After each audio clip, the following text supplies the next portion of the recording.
Sa isang maliit na baryo sa probinsya nakatira si Elena, isang dalagang 22 taong gulang. Payak ang kanyang pamumuhay at araw-araw ay gigising siya ng maaga upang magluto ng kanin sa uling para sa kanyang inang may sakit sa baga. Bata pa lamang si Elena ay natuto na siyang magbanat ng buto mula sa pagtitinda ng gulay sa palengke hanggang sa paglilinis ng bahay ng mga kapitbahay. Ang kanyang ama ay matagal nang sumakabilang buhay, kaya't siya ang naging sandigan ng kanyang ina. "Anak, baka naman masyado ka nang napapagod," mahinang wika ng kanyang ina habang nakahiga sa banig. "Hindi ko gustong makita kang nahihirapan nang dahil sa akin." Ngumiti si Elena at pinisil ang kamay ng kanyang ina. "Nay, huwag po kayong mag-alala, gagawin ko ang lahat para gumaling kayo. Balang araw, mabibili ko rin po ang mga gamot na kailangan ninyo."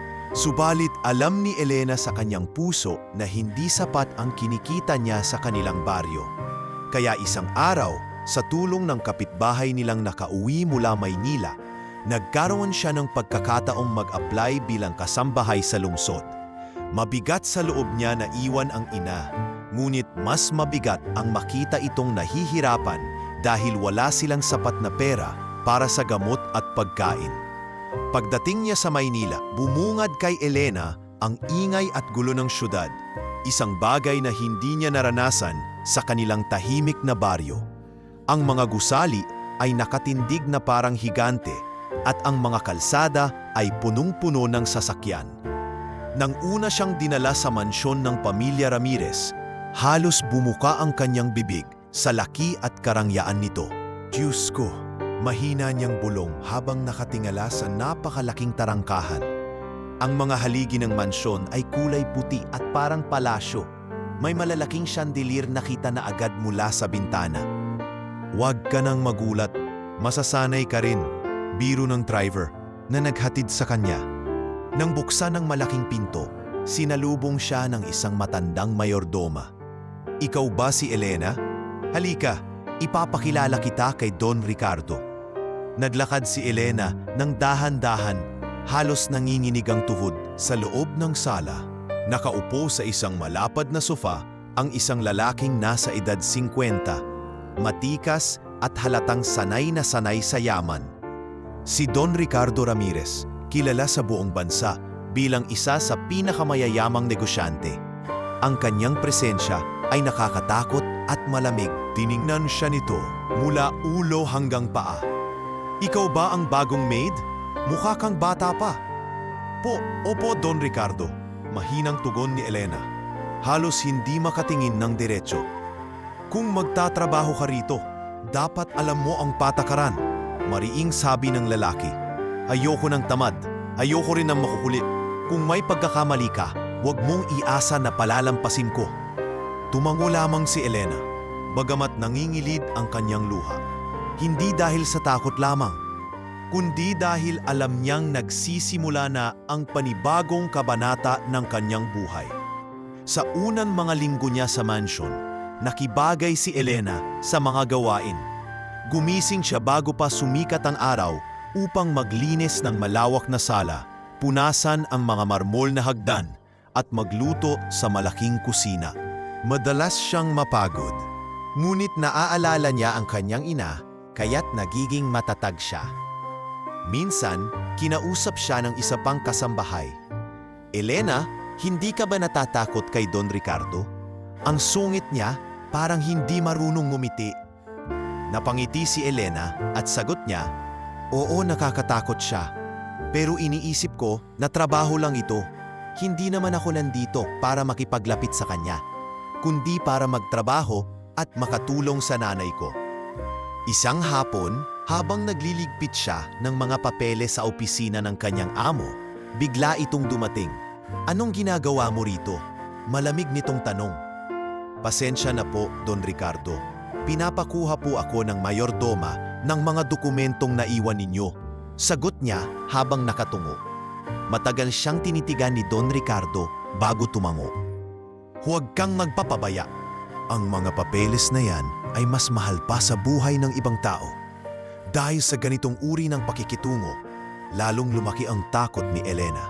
Ngunit sa kabila ng mahigpit na ugali ng kanyang amo, pinilit niyang huwag sumuko.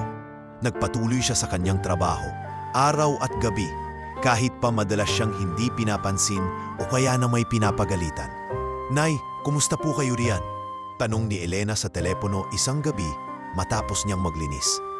"Anak, mabuti naman ako. Nakakaraos pa rin kahit papaano.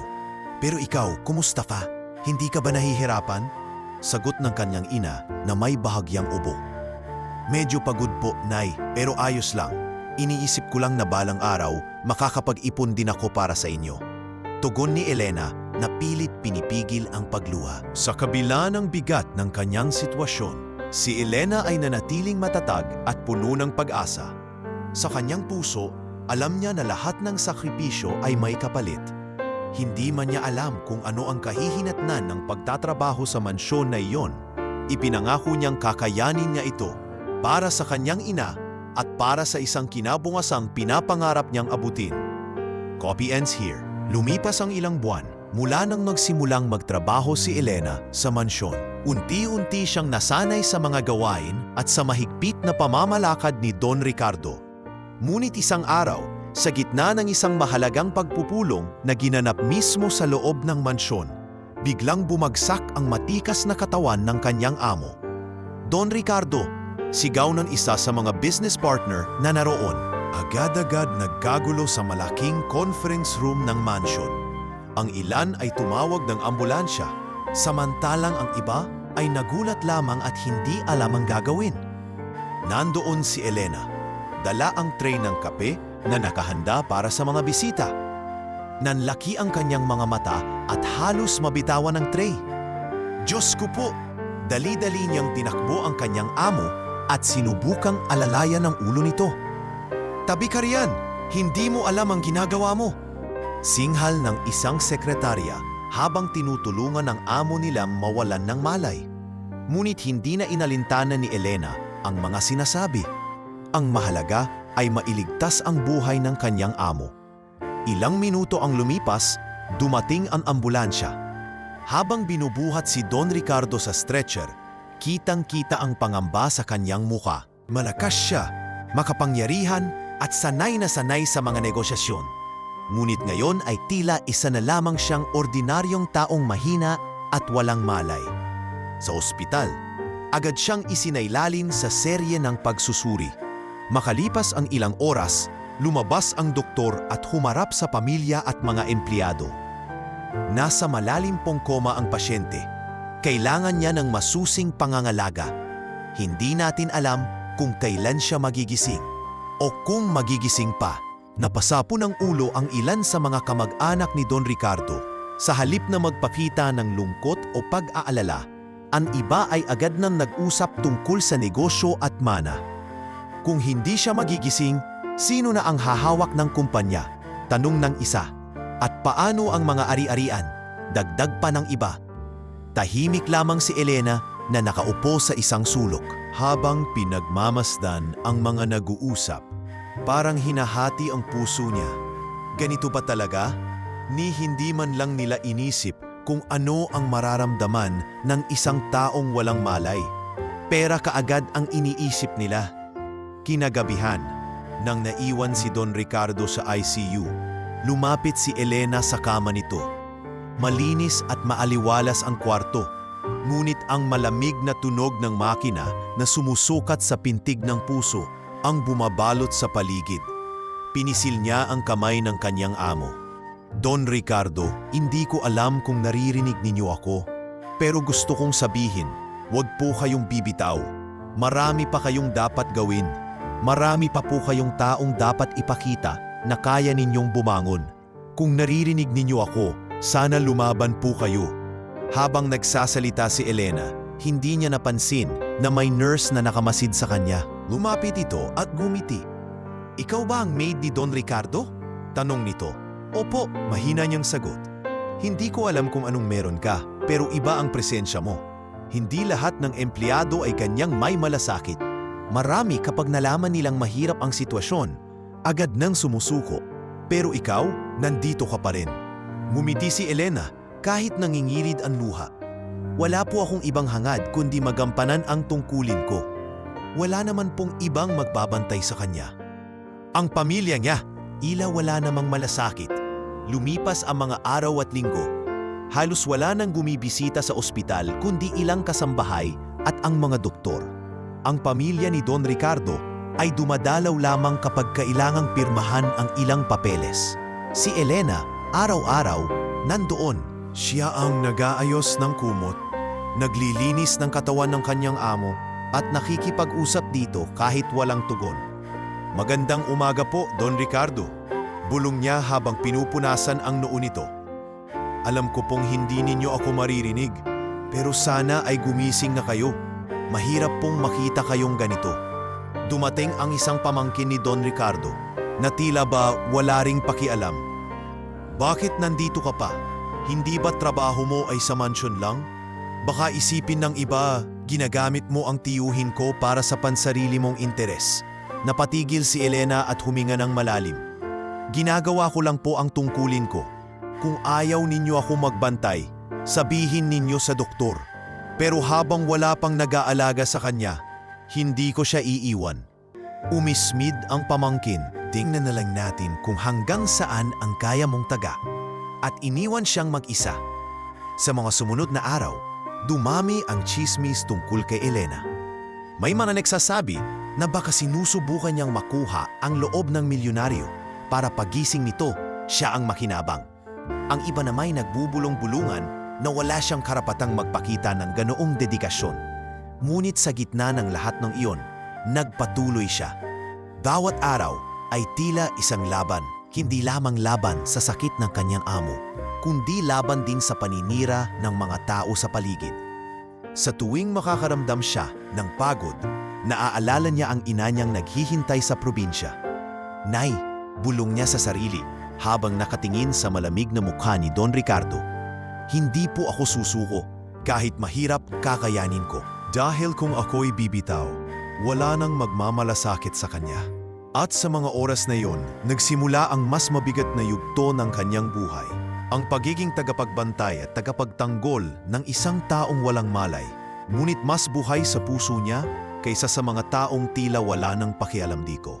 Ang mga araw sa ospital ay tila walang katapusan para kay Elena.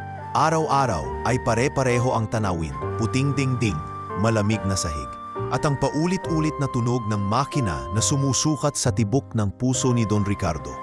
Ngunit kahit ganoon, hindi niya hinayaang maging isang routine lamang ang kanyang mga ginagawa. Ginawa niyang misyon na tiyakin na maayos at komportable ang kanyang amo, kahit hindi ito nakakaramdam o nakakapagsalita. Tuwing umaga, bago pa man dumating ang mga nurse, siya ang nag-aayos ng kama, pinupunasan ng katawan ni Don Ricardo, at kinakausap ito. Magandang umaga po, Don Ricardo. Heto po, nilinis ko na ulit ang mukha ninyo. Sabi nila, kahit daw nasa koma ang tao, nakakarinig pa rin. Kaya sana po, naririnig ninyo ako. Huwag po kayong bibitaw. Minsan, nagdala siya ng mainit na sabaw mula sa maliit na tindahan sa labas ng ospital. Hindi niya ito para sa sarili, kundi para ipatikim sa kanyang amo sa pamamagitan ng cotton buds na basa ng sabaw, upang madama nito ang lasa sa dila. Baka sakaling maalala ng katawan ninyo ang paborito ninyong pagkain, aniya habang pilit na pinapainom ito. Isang hapon, dumating ang ilan sa mga kamag-anak ni Don Ricardo, kasama ang isang tiya at dalawang pamangkin. Hindi pa man nakakalapit si Elena, agad na nag-umpisa ang mga bulungan. Hindi ba't trabaho niya ay sa mansyon lang? Bakit nandito pa rin siya? Bulalas ng isa. Aba, baka naman pinapakita niya lang ang malasakit para kapag namatay si Ricardo, siya ang maalala, sabat ng tiya. Narinig iyon ni Elena, ngunit pinili niyang manahimik. Sa halip, ipinagpatuloy niya ang pagpupunas ng pawis ng kanyang amo. Hindi nagtagal, lumapit ang isa sa mga pamangkin at marahas na inagaw ang basahan sa kanyang kamay. Hindi mo na kailangang magkunwari. Hindi ka parte ng pamilya. Pwede ka nang umalis. Napakagatlabi si Elena. Ngunit bago pa siya makasagot, pumasok ang doktor. Huwag kayong maingay dito. Bawal ang tensyon sa pasyente. Kung tutuusin, siya lang. Itinuro si Elena ang nakikita kong may malasakit na tunay. Namula sa hiya ang mga kamag-anak at umalis na lamang. Ngunit hindi natapos doon ang pagsubok ni Elena. Kumalat ang tsismis sa loob ng ospital. May mga staff na nagbubulong-bulungan. Narinig mo ba? Yung maid, mukhang may interes sa pasyente. Hindi naman normal na ganyang kaalaga kung hindi may ibang dahilan. Narinig ito ng nurse na naging kaibigan niya at agad siyang nilapitan. Elena, wag mong intindihin ang mga iyan. Nakikita ko naman kung paano ka mag-alaga. Hindi lahat ng tao ay makakakita ng ganoong katapatan. Mumiti si Elena, ngunit may kirot sa puso. Salamat, pero minsan nakakapagod din. Lalo na't iniisip ko ang nanay ko sa probinsya. Wala na nga akong oras para sa kanya. Tapos pinaparatangan pa akong may masamang balak. Sa mga gabing hindi siya makatulog, kinakausap niya ang kanyang amo. Don Ricardo, baka naririnig ninyo ako. Nahihirapan na po ako. Pero kakayanin ko dahil alam kong ito ang tama. Sana po, gumising na kayo. Hindi ko alam hanggang kailan ko pa kakayanin ito. Habang patuloy ang kanyang sakripisyo, kinailangan din niyang magsumikap para sa sarili at sa kanyang ina. Sa bawat libreng oras, lumalabas siya upang maglaba para sa ibang pasyente at nurse. Kapalit nito'y kaunting bayad na ginagamit niyang pambili ng gamot at padala sa baryo. Bata ka pa, pero ang dami mo ng pasan-pasan, sabi ng isang matandang pasyente na nakasama niya sa laundry area. Pero nakikita ko sa'yo, malakas ang loob mo. Kaya mo yan. Mumiti siya at nagpasalamat. Ngunit sa loob-loob niya, ramdam niyang unti-unti na siyang nauubos. Isang gabi, halos manghina siya sa pagod at hindi na nakatulog sa upuan malapit sa kama ni Don Ricardo. Nagising siya sa mahinang tunog ng makina at dali-daling tumayo. Napansin niyang bumagal ang ritmo ng monitor. "Doktor! Nurse! Tulungan ninyo siya!" Sigaw ni Elena. Agad-agad dumating ang mga nurse at doktor at inayos ang lagay ni Don Ricardo. Maya-maya, bumalik sa normal ang tunog ng makina. Napaupo si Elena, nanginginig ang buong katawan. Pinagmamasdan niya ang kanyang amo at para bang mas lalong lumalim ang pagnanais niyang huwag itong iwan. Pagkatapos ng insidenteng iyon, tinanong siya ng doktor, "Elena, hindi mo kailangang magbantay araw at gabi. Baka ikaw naman ang bumigay. Hindi ka naman kadugo ng pasyente." Ngunit matatag ang sagot niya. "Hindi po ako kadugo pero may tungkulin ako. At hanggang kaya ko, hindi ko siya iiwan." Sa puntong iyon, unti-unti nang nakikita ng mga tao sa ospital ang kanyang tapat na puso. May mga nurse na tumutulong na sa kanya at nagbibigay ng pagkain o tubig.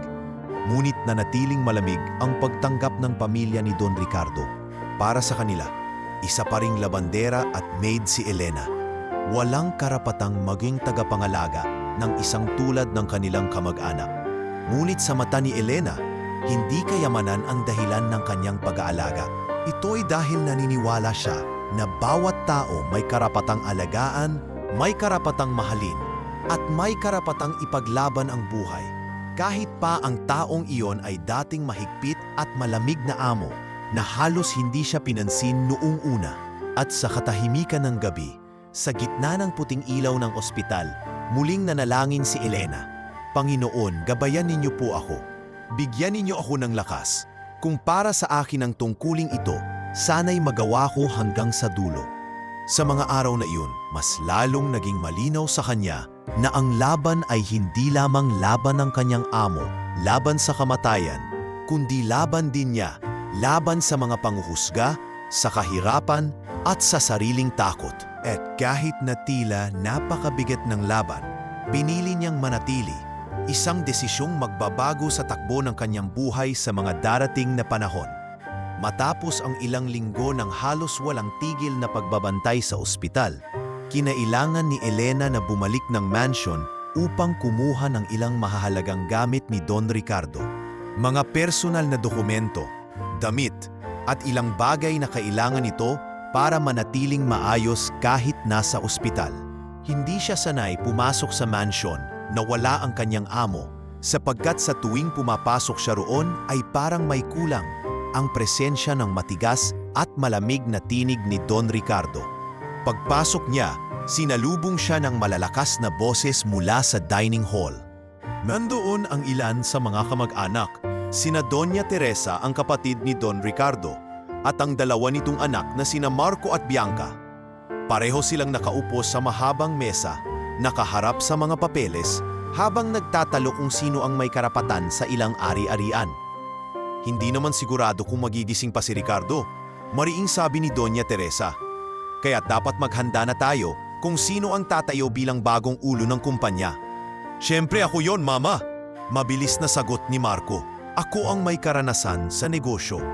Ngunit biglang tumawa si Bianca. Karanasan? Kung pagbubulakbul at pagsasayang ng pera? Oo, ako ang mas may kakayahan kesa sayo. Tahimik lang si Elena na naglalakad papunta sa silid ng kanyang amo.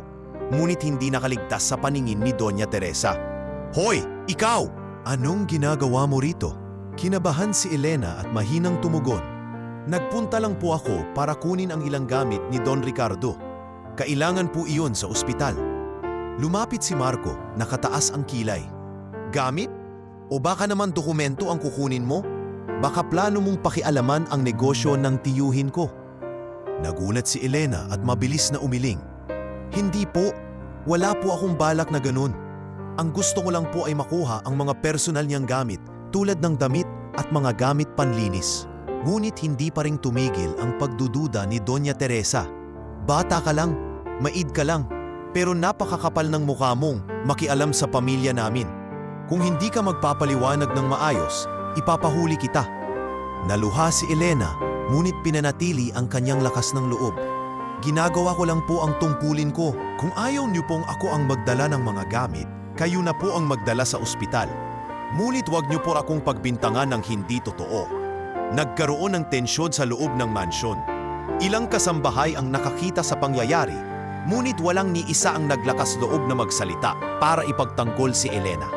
Alam nilang may kapangyarihan ng pamilya at baka mawalan sila ng trabaho kapag nagsalita.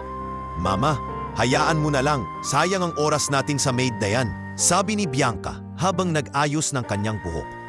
Mas mabuting pag-usapan natin kung paano hahatiin ang mga shares ng kumpanya. Ngunit hindi pa rin mapigilan ni Doña Teresa ang kanyang inis. Makinig ka, Elena, wag na wag kang mag-aastang mas mataas kaysa sayo. Isa ka lang alila dito. At kahit anong gawin mo, hindi ka kailanman magiging parte ng pamilyang ito. Hindi nakapagsalita si Elena. Tahimik niyang kinuha ang maliit na maleta na may mga gamit ni Don Ricardo at lumakad palabas. Ngunit bago siya makalabas ng mansyon, nilapitan siya ng isa pang kasambahay, si Rosa. Elena, mahinang bulong ni Rosa. Nakita ko ang lahat. Huwag kang mag-alala. Alam naming wala kang masamang balak. Pero hindi kami makapagsalita kanina. Natatakot kami. Ngumiti si Elena kahit puno ng pait ang puso. Naiintindihan ko, Rosa. Hindi ko naman kailangan ng depensa ninyo. Ang mahalaga, magawa ko ang dapat kong gawin para kay Don Ricardo. Sa kanyang pagbalik sa ospital, dala niya hindi lang ang mga gamit ng kanyang amo, kundi pati ang bigat ng karanasan sa loob ng mansyon. Habang pinupunasan niya ang noo ni Don Ricardo, tahimik niyang sinabi, "Kung naririnig niyo po ako, sana magising na kayo. Nakakainis pong isipin na habang kayo'y nakaratay, pinag-aagawan na nila ang kayamanan ninyo. Kung naririnig niyo ako, sana'y lumaban kayo." Hindi nagtagal, dumating ang nurse ng kaibigan niya at napansin ang lungkot sa mukha ni Elena. "May nangyari ba sa mansyon?" tanong nito. Huminga ng malalim si Elena at tumango.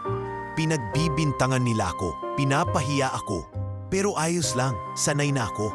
Ang mahalaga, magawa ko ang tungkulin ko dito." Nilingon siya ng nurse at hinawakan ng balikat niya. "Mabuti na lang at nandito ka. Kung wala ka, baka wala nang nagmamalasakit kay Don Ricardo." Sa puntong iyon, mas lalo pang tumatag si Elena. Alam niyang ang mansyon ay hindi ligtas na lugar para sa kanya. Doon ay parang pader ng kasakiman at inggit. Ngunit sa ospital, nararamdaman niya ang tunay na kahulugan ng pagiging tao, ang pag-aalaga, ang malasakit at ang paninindigan sa tama. Isang gabi, habang nakaupo siya sa tabi ng kama ni Don Ricardo, muling nagbalik sa isip niya ang nangyari. Napahawak siya sa kamay ng kanyang amo at mahina siyang nagsalita. Don Ricardo, hindi ko po alam kung kailan kayo magigising. Pero sana, kapag nagising kayo, kayo mismo ang magsabi kung ano ang tama. Hindi ko po kayang lumaban mag-isa sa kanila. Pero gagawin ko ang lahat para manatiling tapat sa inyo. Sa gitna ng lahat ng iyon, natutunan ni Elena ang isang aral. Ang mansyon ay hindi lang isang tahanan ng karangyaan. Isa rin itong pugad ng inggit, intriga at kasakiman. At siya, isang hamak na maid, ang naging ilaw na nagdala ng malasakit sa gitna ng dilim na bumabalot sa pamilyang Ramirez. At sa bawat araw na lumilipas, mas lalong pinatibay ni Elena ang kanyang sarili. Handang harapin ang anumang pagsubok kahit pa ang kalaban ay sariling pamilya ng taong inaalagaan niya. Habang lumilipas ang mga buwan, lalo pang naging mabigat ang pakiramdam ni Elena. Ang bawat araw sa ospital ay tila ba paulit-ulit. Paggising ng maaga, pag-aalaga kay Don Ricardo, pakikinig sa walang katapusang ingay ng mga makina, at pakikipaglaban sa panghuhusga ng pamilya nito. Ngunit higit pa sa lahat, ang pinakamalaking laban ay nasa loob ng kanyang puso, ang laban ng kanyang pananampalataya. Isang gabi, matapos siyang bantayan ng halos buong araw, napaupo siya sa tabi ng kama ng kanyang amo. Maputla na si Don Ricardo, tila ba hindi na gumagalaw, ngunit ang mga makina ay nagpapatunay na buhay pa rin ito. Tahimik na tumulo ang luha ni Elena habang pinagmamasta nito. Panginoon, bulong niya, gaano pa po katagal? Bawat araw, umaasa akong may pagbabago, pero wala. Hanggang kailan po ako maghihintay? Sa mga sandaling iyon, pakiramdam niya'y nag-iisa siya. Lalo na't ang kanyang ina sa probinsya ay patuloy na humihina. Minsan, nakakatanggap siya ng tawag mula rito. Elena, mahinang tinig ng kanyang ina sa kabilang linya, huwag mong kalilimutan ang sarili mo. Hindi mo kailangang pasanin lahat. Napaluha siya habang sumasagot. Nay, huwag po kayong mag-alala. Ginagawa ko lang po ang tama. Basta po lumaban kayo riyan, gagawin ko ang lahat para mabuhay kayo. Ngunit sa likod ng kanyang mga salita, ramdam niya ang unti-unting paghina ng kanyang sariling pananampalataya. Dumating ang puntong halos hindi na siya naniniwala kung magigising pa ba si Don Ricardo. Minsan kinausap siya ng isang nurse na naging malapit sa kanya. Elena, huwag mo masyadong pahirapan ang sarili mo.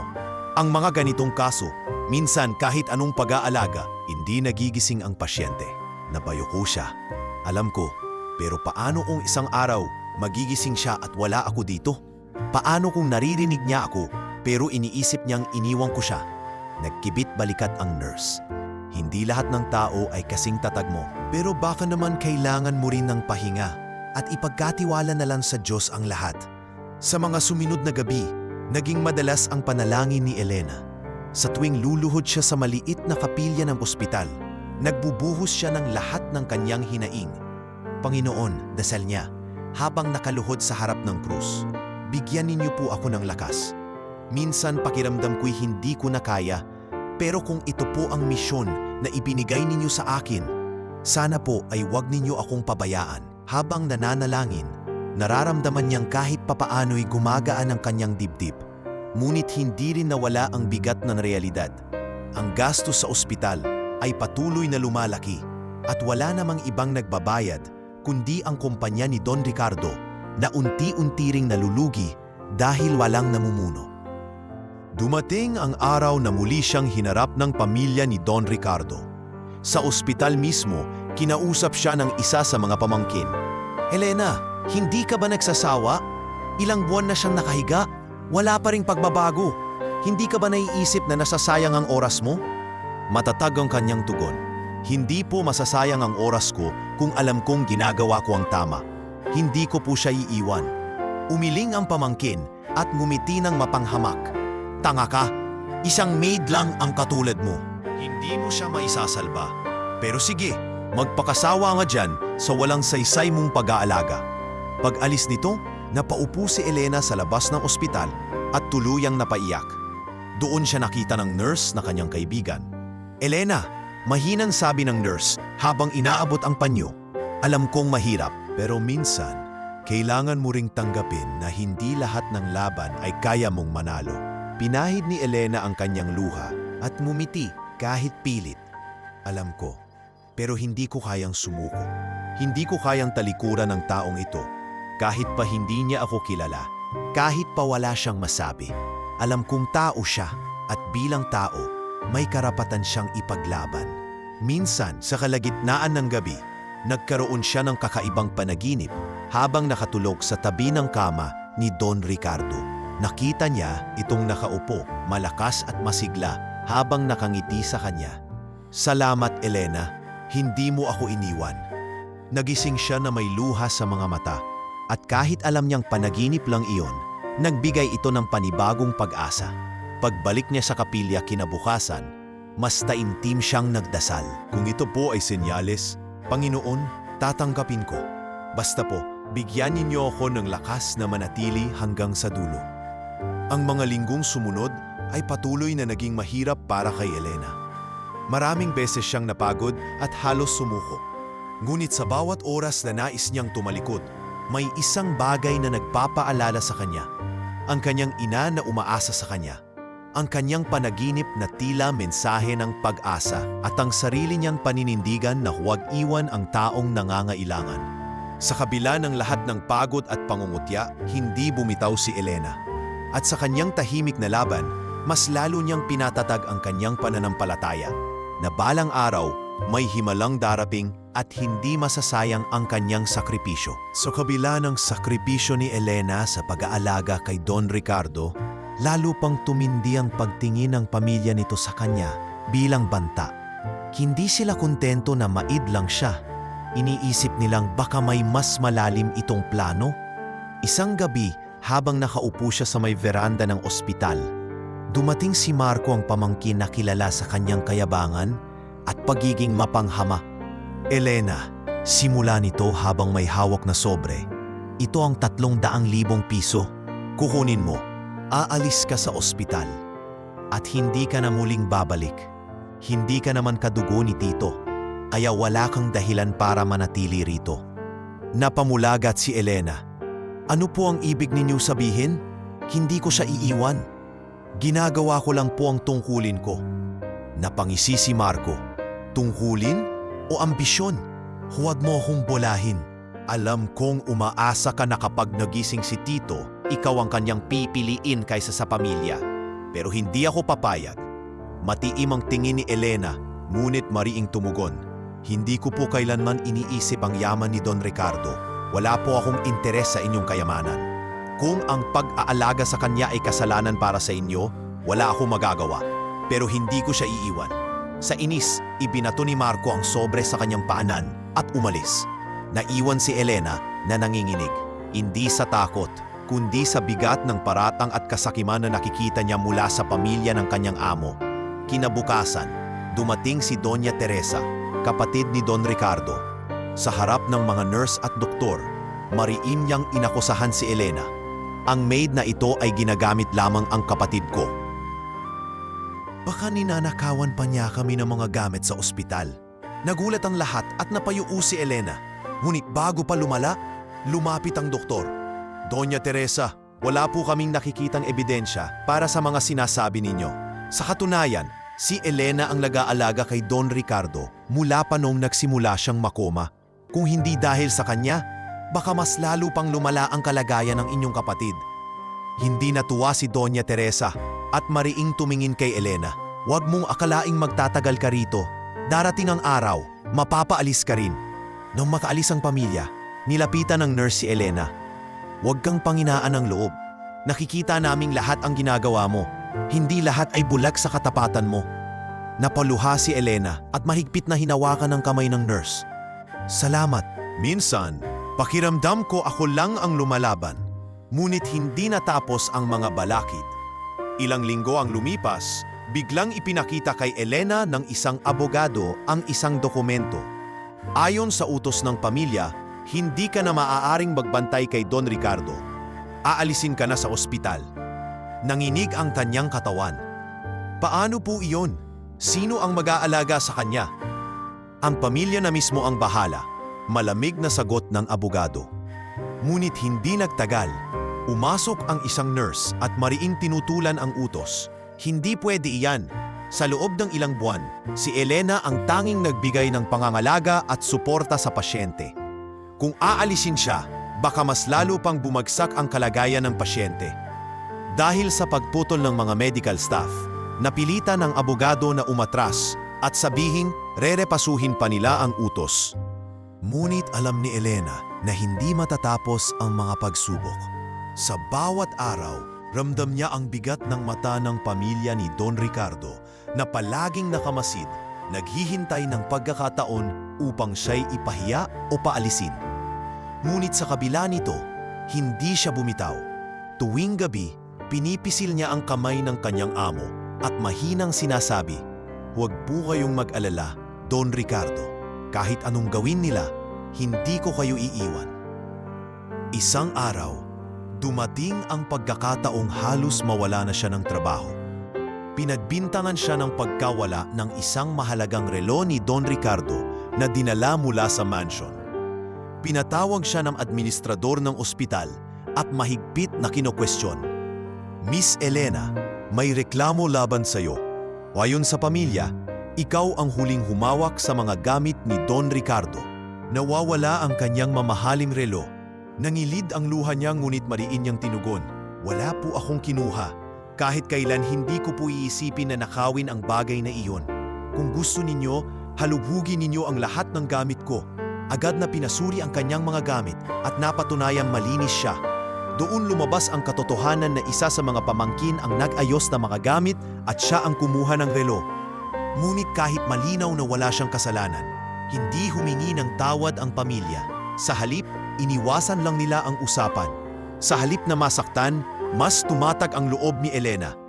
Kung akala nila'y mapapabagsak nila ako sa mga kasinungalingan nila, nagkakamali sila.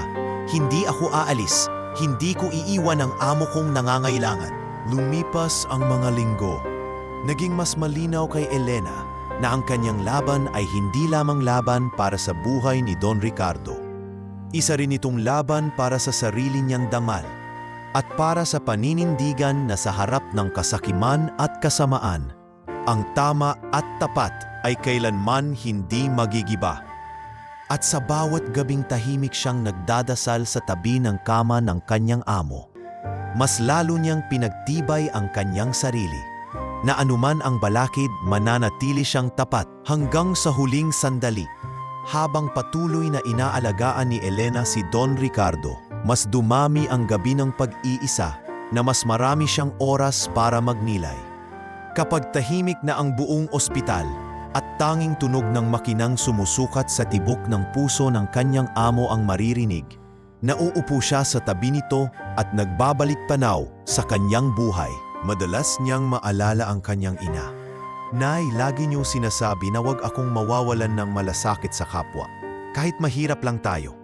Bulong ni Elena habang pinapahid ng malinis na bimpo ang noo ni Don Ricardo. "Siguro kaya ko nagagampanan ito ay dahil itinuro niyo po sa akin kung paano magmahal nang walang hinihintay na kapalit." Ang mga alaala ng kanyang kabataan ay muling bumabalik. Naalala niya kung paano siya magpupuyat sa gabi upang tulungan ang ina sa pagtatahi ng mga lumang damit na ipinapadala ng mga kapitbahay. Kung paano sila sabay na maghahati sa isang mangkok ng lugaw, ngunit kahit gutom na siya, inuuna pa rin ng kanyang ina na pakainin siya. Ang mga aral na iyon, dala-dala niya ngayon habang inaalagaan ang isang lalaking dati ay halos hindi man lang siya pinapansin.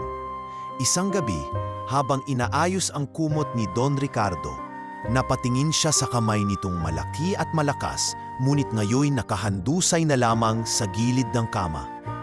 Pinisil niya ito at marahang nagsalita, "Don Ricardo, sana po ay maramdaman ninyo ang mga ginagawa ko. Baka po isipin ninyong wala kayong kasama, pero nandito lang ako." Habang nakatitig sa kamay ng kanyang amo, bigla siyang napaluha.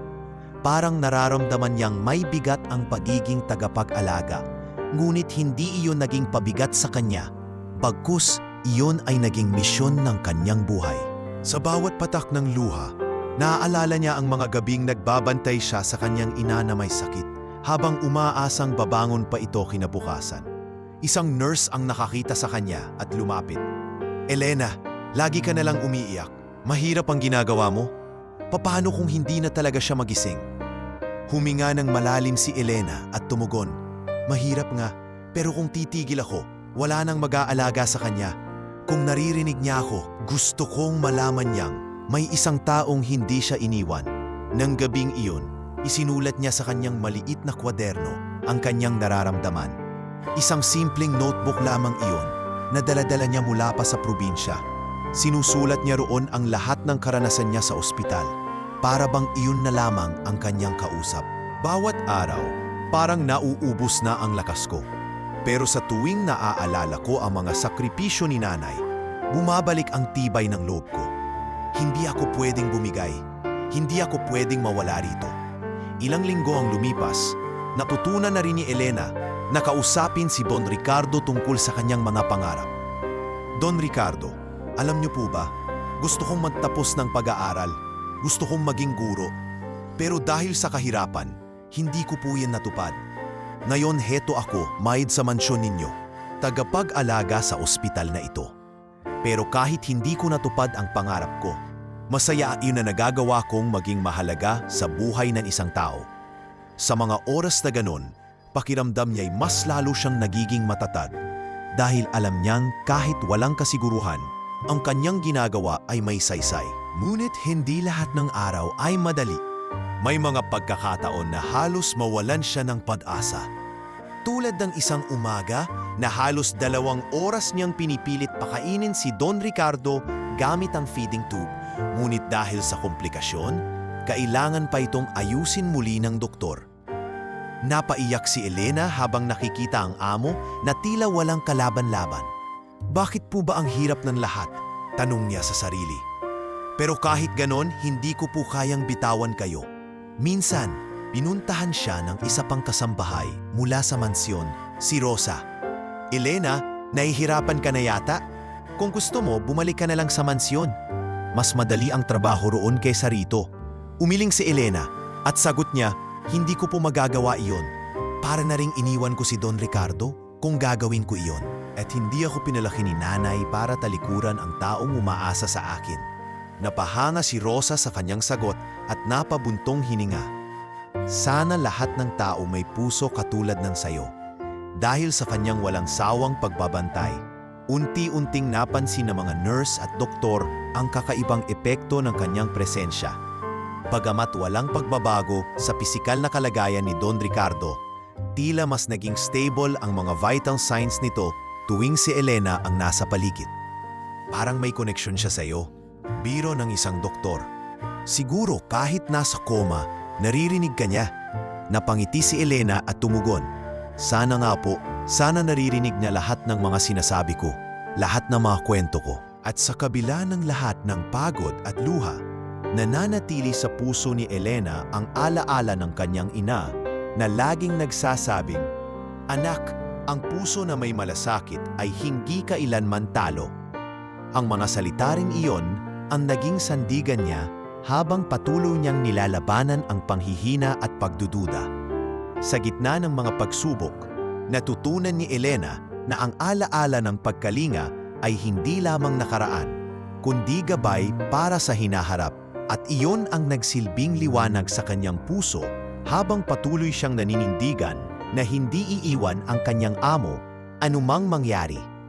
Isang umaga na tila walang kakaiba, umasok si Elena sa kwarto ni Don Ricardo na may dalang bagong lutong sabaw mula sa kantina ng ospital. Nakasanayan na niyang umupo sa tabi ng kama at kausapin ito na para bang may kausap siyang gising at nakikinig. Ngunit sa araw na iyon, habang pinapahiran niya ng bimpo ang kamay ng kanyang amo, bigla niyang napansin ang munting pagkislot ng daliri nito. Napatigil siya at natulala. Don Ricardo? Mahina niyang tawag, sabay pisil sa kamay nito. Naririnig niyo po ba ako? Ngunit ng ilang minuto ang lumipas at hindi na muling kumilos ang daliri. Napaisip siya kung baka guni-guni lang iyon, dala ng kanyang matinding pagod. Agad niyang ipinaalam sa doktor ang kanyang nakita. "Dok, kumilos po ang daliri niya. Sigurado po ako." Ngunit ngumiti lang ang doktor at mahinahong sumagot.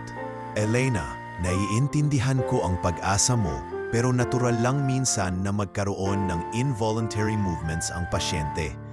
Hindi ibig sabihin ay nagigising na siya. Hindi nagpatalo si Elena. Pero iba po ang pakiramdam ko. Parang may tugon siya sa presensya ko. Nagkatinginan ng mga nurse na nakarinig at napangiti na lamang. Sanay na sila sa pananampalataya ni Elena.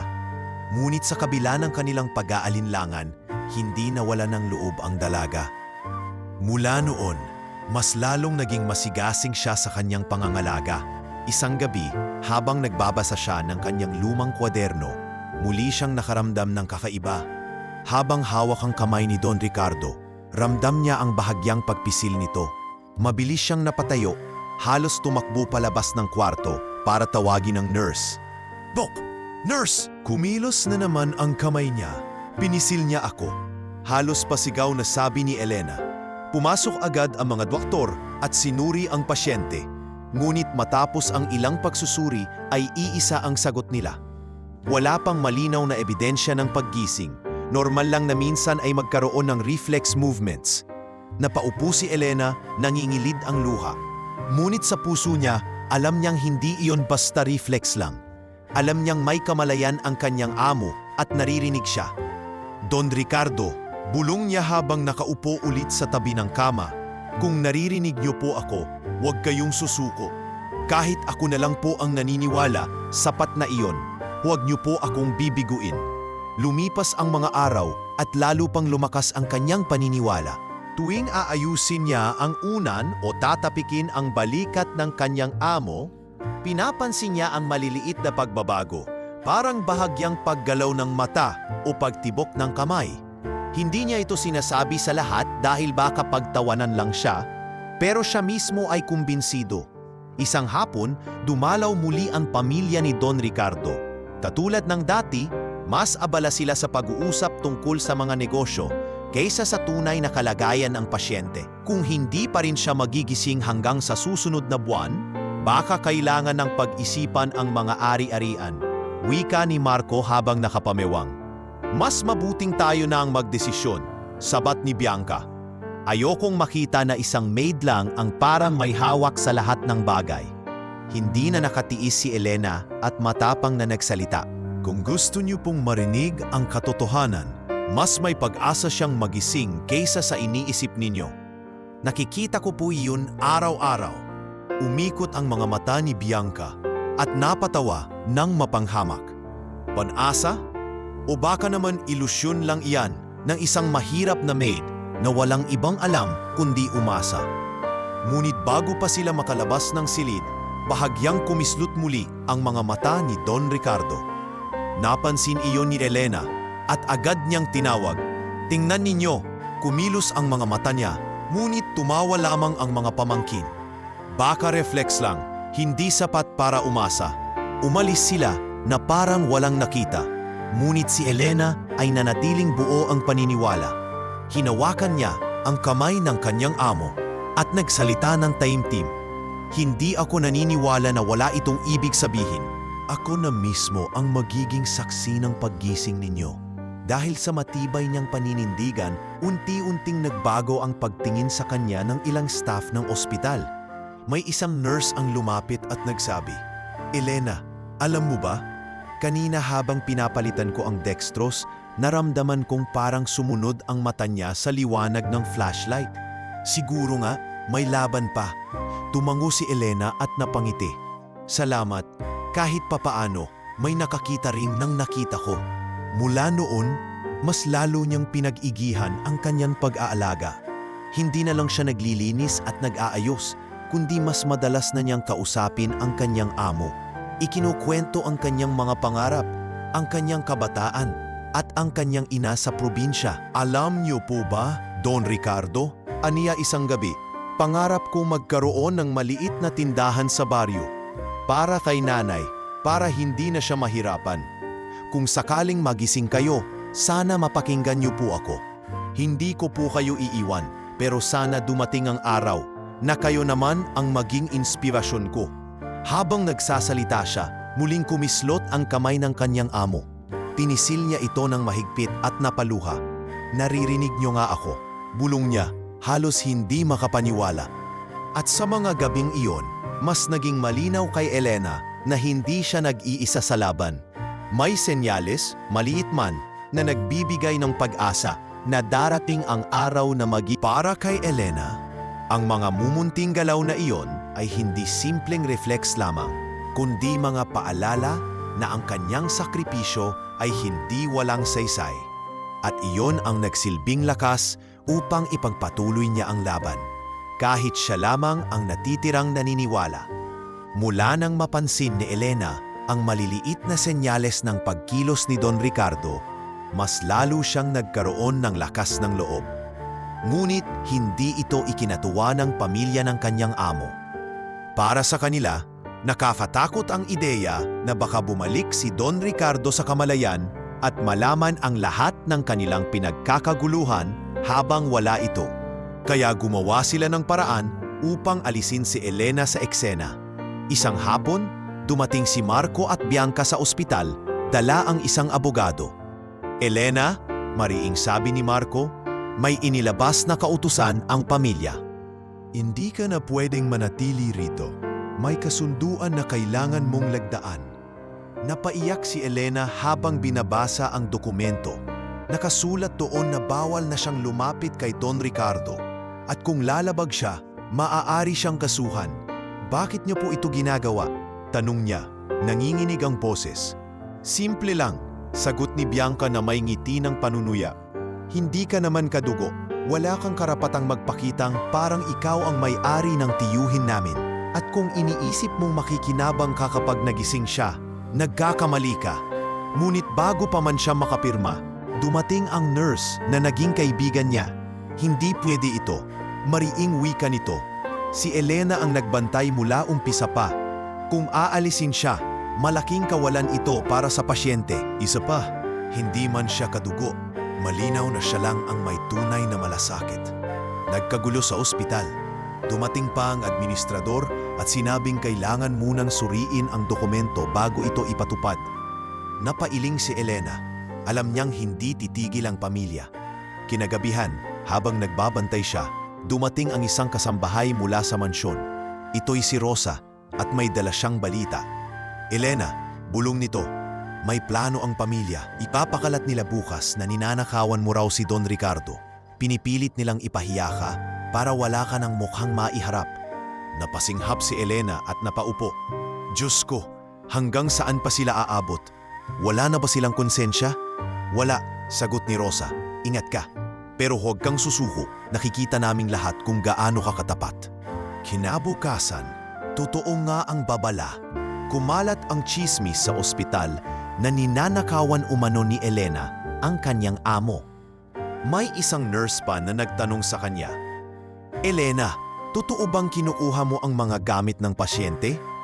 Mariin siyang umiling, may luha sa kanyang mga mata. Hindi ko po kailanman gagawin iyon. Ang buong buhay ko, ipinangako ko sa sarili kong huwag magnakaw. Lahat ng ginagawa ko ay para sa kanya at para sa nanay ko. Ngunit hindi natigil ang usapan. Dumating pa si Doña Teresa. Dala ang ilang pekeng testigo. Nakita namin siyang may dalang bag na punong-puno ng gamit, paratang nito. Nanginginig na si Elena sa inis, ngunit nanatiling matatag. Kung gusto niyo pong halughugin ang lahat ng gamit ko, gawin ninyo. Wala kayong makikita. Wala akong tinatago. Agad na sinuri ng administrador ang kanyang mga gamit at gaya ng dati, walang nakita. Sa halip, natuklasan na ang nawawalang gamit ay nasa loob ng sasakyan ni Marco. Nahuli ang kasinungalingan ng pamilya at napahiya sila sa harap ng mga doktor at nurse. Ngunit kahit malinaw na lumabas ang katotohanan, hindi pa rin tumigil ang pamilya. Nagbabala si Doña Teresa. Makakaalis ka man ngayon, pero hindi ibig sabihin ay ligtas ka na. Huwag mong akalaing magtatagal ka rito. Nang umalis ang pamilya, napaupo si Elena sa tabi ni Don Ricardo. Humawak siya sa kamay nito at mahina niyang sinabi, Don Ricardo, sana po maramdaman ninyo ang lahat ng ito. Hindi ko alam kung naririnig niyo ako, pero pinipilit nila akong alisin sa inyo. Huwag po kayong bibitaw kasi kayo lang ang makakapagsabi ng katotohanan. Sa gabing iyon, habang pinipisil niya ang kamay ng kanyang amo, biglang kumislot ito. Hindi iyon basta reflex lamang dahil kasabay ng pagkislot ay bahagyang pagtaas ng kilay ni Don Ricardo. Napasinghap si Elena at halos mapasigaw. "Doktor! Nurse! Bilis!" Agad na dumating ang mga medical staff at sinuri ang pasyente. Ngunit matapos ang ilang minuto, sinabi nila, posible lang itong reflex. Walang kasigurahan, ngunit hindi iyon naging sagot para kay Elena. Sa kanyang puso, alam niyang iyon ay tanda. Pinisil niya muli ang kamay ng kanyang amo at mahina siyang nagbulong. "Naririnig niyo ako. Alam kong lumalaban kayo. Hindi ako aalis. Kahit anong gawin nila, hindi ko kayo iiwan." Sa mga sumunod na araw, mas naging matindi ang kanyang pagbabantay. Kahit pa patuloy na sinusubukan ng pamilya na tanggalin siya sa ospital, palaging may doktor at nurse na pumapanig sa kanya. Unti-unti, nagiging saksi rin sila sa mga munting senyales ng pagbabago. "Alam mo, Elena," sabi ng isang nurse habang inaayos ang mga gamit, "kapag nandito ka, parang mas gumagaan ang aura sa kwarto. At minsan, nakikita naming parang may reaksyon siya kapag kausap ka." Ngumiti si Elena, bagamat pagod. "Salamat. Siguro nga kahit hindi malinaw, may nararamdaman siya." At sa gitna ng lahat ng panlilinlang at kasinungalingan ng pamilya, mas tumibay ang paninindigan ni Elena. Hindi siya basta maid lamang, kundi isang tagapagtanggol ng katotohanan. Alam niyang hindi siya nag-iisa dahil sa bawat pisil ng kamay at bawat kislot ng mata ng kanyang amo, alam niyang may himalang paparating. Lumipas ang ilang linggo mula nang magpakita ng maliliit na senyales ng pagkilos si Don Ricardo.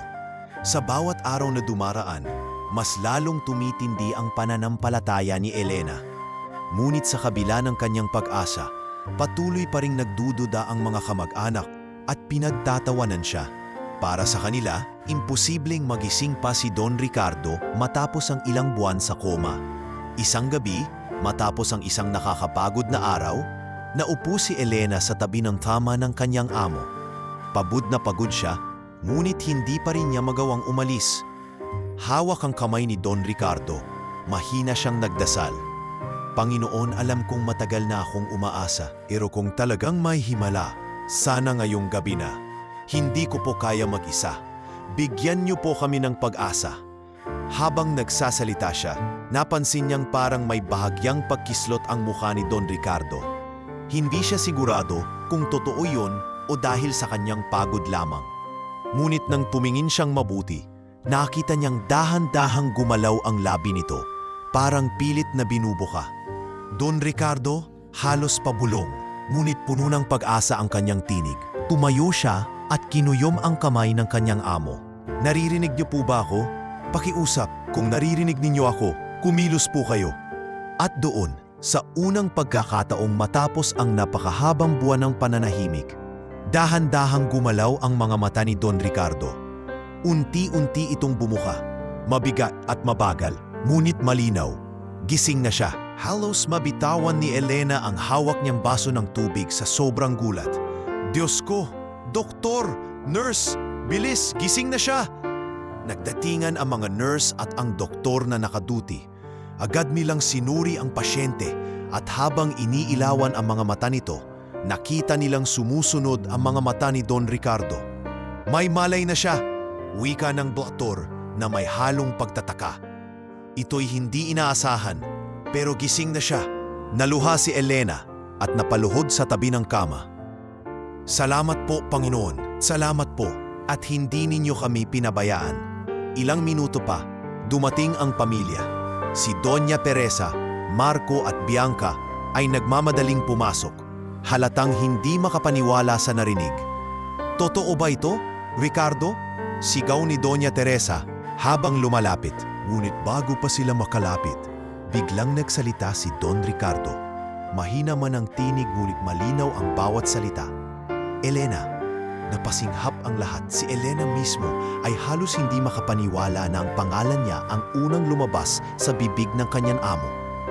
Opo, Don Ricardo. Nandito po ako. Mahinang ngunit matatag na tumingin si Don Ricardo sa kanya. Ikaw, hindi mo ako iniwan. Lalong bumuhos ang luha ni Elena. Kailanman po hindi ko kayo iiwan. Kahit anong sabihin nila, kahit anong gawin nila, mananatili po akong tapat sa inyo. Ang pamilya ay nagulat at hindi makapagsalita. Ang kanilang inaasahang kahinaan ni Don Ricardo ay napalitan ng isang matinding himala. At higit pa roon, ang unang mga salitang lumabas sa kanyang bibig ay pagpapatunay na alam niya ang lahat ng ginawa ni Elena, habang siya ay walang malay. Alam ko, muling bulong ni Don Ricardo. Halos pabulong, ngunit puno ng bigat. Naririnig ko, lahat. Nagkatinginan ng mga kamag-anak, hindi makapaniwala sa kanilang narinig. Si Marco ay mabilis na sumabat. Tito, huwag niyo pong paniwalaan ang maid na iyan, ginagamit lang po ngayon yan. Ngunit agad na lumingon si Don Ricardo. Mahina man ang katawan ay mariin ang kanyang tinig. Tama na, Marco. Alam ko ang lahat ng ginawa ninyo. Alam ko kung sino ang tapat at sino ang sakim. Hindi nakaimik ang buong pamilya. Sa kauna-unahang pagkakataon, napahiya sila sa harap ng kanilang kamag-anak at ng mga staff ng ospital. Samantala, si Elena ay patuloy lang na umiiyak. Pinupunasan ang kanyang mga luha gamit ang laylayan ng kanyang uniforme. Don Ricardo, salamat po at bumalik kayo. Akala ko po mawawala na kayo. Kung hindi dahil sa iyo, huminto sandali si Don Ricardo upang huminga ng malalim. Baka hindi ko kinayang lumaban. Naririnig kita gabi-gabi, araw-araw. Nararamdaman ko ang bawat haplos at dasal mo. Halos mapahagulgol si Elena. Hindi niya akalaing sa kabila ng lahat. Napakinggan pala ng kanyang amo ang kanyang mga panalangin at mga kwento. Sa mga sumunod na araw, nagsimula ang masinsinang rehabilitasyon ni Don Ricardo. Bagamat mahina pa, malinaw na siya'y muling bumabalik sa normal. Laging nasa tabi niya si Elena, handang tumulong sa bawat maliit na hakbang ng kanyang paggaling. Ngunit ang pinaka hindi malilimutan ng lahat ay ang gabing iyon. Ang gabing sa kabila ng lahat ng pag-aalinlangan, intriga at tangungutya, nagising si Don Ricardo at ang unang salitang kanyang binitiwan ay hindi tungkol sa pera, hindi tungkol sa negosyo, kundi tungkol sa isang maid na nagpakita ng tunay na malasakit, si Elena.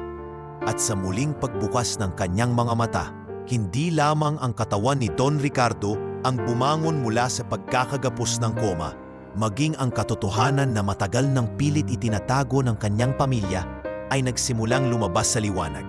Matapos ang himalang paggising ni Don Ricardo, mabilis na kumalat ang balita sa buong ospital. Mula sa mga nurse hanggang sa mga doktor, lahat ay nagulat at natuwa na muling bumalik ang kanilang pasyente mula sa koma. Ngunit higit sa lahat, ang pinakanabigla ay ang mismong pamilya ni Don Ricardo. Hindi nila akalaing sa pagbabalik ng kanyang malay, unang mababanggit ang pangalan ni Elena. Kinabukasan, dinalaw siya ng mas maraming tao. Dumating ang ilan pang kamag-anak at business associates, dala-dala ang kani-kanilang mga bulaklak at regalo. Ngunit kahit sino ang lumapit, isa lang ang hinahanap ni Don Ricardo, si Elena. Elena, mahina ngunit malinaw na sabi niya habang nakahiga pa rin. Nasaan si Elena? Agad na lumapit ang dalaga, nakasuot pa rin ng kanyang simpleng uniforme. Narito po ako, Don Ricardo. Ngumiti si Don Ricardo, bagamat halata pa ang pagod sa kanyang mukha. Salamat, hindi mo ako iniwan. Hindi napigilan ni Elena ang mataluha. Kailanman po, hindi ko kayo iiwan, kahit ano pong sabihin nila. Nang marinig iyon ng pamilya, hindi na sila nakatiis. Si Marco ang unang sumabat. Tito, huwag niyo pong paniwalaan ang maid na yan. Ginamit lang po kayo. Nandito siya araw-araw dahil umaasa siyang makikinabang. Ngunit bago pa makapagsalita muli si Marco, tumikhim si Don Ricardo at matatag na tumingin sa kanya. Naririnig ko kayo. Habang ako'y walang malay, naririnig ko ang lahat ng boses ninyo. Ang mga bulungan tungkol sa yaman, ang mga plano kung paano hahatiin ang ari-arian at ang mga paninira kay Elena. Napatigil ang lahat, para bang isang malamig na tubig ang ibinuhos sa kanila. Ricardo, baka nagkakamali ka lang. Depensa ni Doña Teresa, hindi mo alam kung ano ang tunay na nangyari. Umiling si Don Ricardo. Narinig ko lahat, Teresa. Hindi ako nagkakamali. Sa bawat gabi, habang akala ninyo'y walang malay ako, dinig na dinig ko ang mga salitang puno ng kasakiman. At sa kabilang banda, naramdaman ko ang bawat panalangin at pag-aalaga ni Elena. Siya lang ang tapat. Nag-iba ang ekspresyon ng mga tao sa silid. Ang ilan ay nahiya, ang iba namay napuno ng galit kay Elena. Para bang kasalanan nito na siya ang pinaburan ng kanilang amang kamag-anak. Lumapit si Bianca, nagpipigil ng luha. Tito, hindi po namin intensyon na saktan kayo. Nag-aalala lang po kami sa kumpanya at sa inyong kalagayan. Ngunit matatag ang tinig ni Don Ricardo. Kung talagang naaalala kayo, sana nagpakita kayo ng malasakit. Pero ang nakita po, puro takot na mawala ang yaman. Wala ni isa sa inyo ang nagpakita ng pag-ibig na walang hinihintay na kapalit. Natahimik ang buong silid. Ang tanging boses na naririnig ay ang paghinga ni Don Ricardo at ang mahinang pag-iyak ni Elena na nakaupo pa rin sa tabi ng kanyang kama. Elena, muling wika ng matanda, hindi mo alam kung gaano kalaki ang naitulong mo sa akin. Sa bawat gabing kinakausap mo ako, naririnig ko lahat. Ang mga kwento mo tungkol sa nanay mo, ang mga pangarap mong maging guro at ang panata mong hindi ako iiwan. Iyon ang naging dahilan kung bakit inilit kong lumaban. Hindi ako bumitaw dahil sa'yo. Napatakip ng bibig si Elena sa sobrang gulat. Don Ricardo, narinig niyo po lahat? Pati ang mga panalangin ko? Tumango si Don Ricardo at numiti. Oo, at iyon ang nagpaalala sa akin kung ano ang tunay na halaga ng buhay. Hindi ang kayamanan, kundi ang pagkakaroon ng isang taong handang magsakripisyo para sa kapwa. Hindi mapigilan ng mga nurse at doktor na maantig sa kanilang narinig. Isa-isa silang napatingin kay Elena na parang ngayon lamang nila tunay na nakita ang halaga ng kanyang ginawa.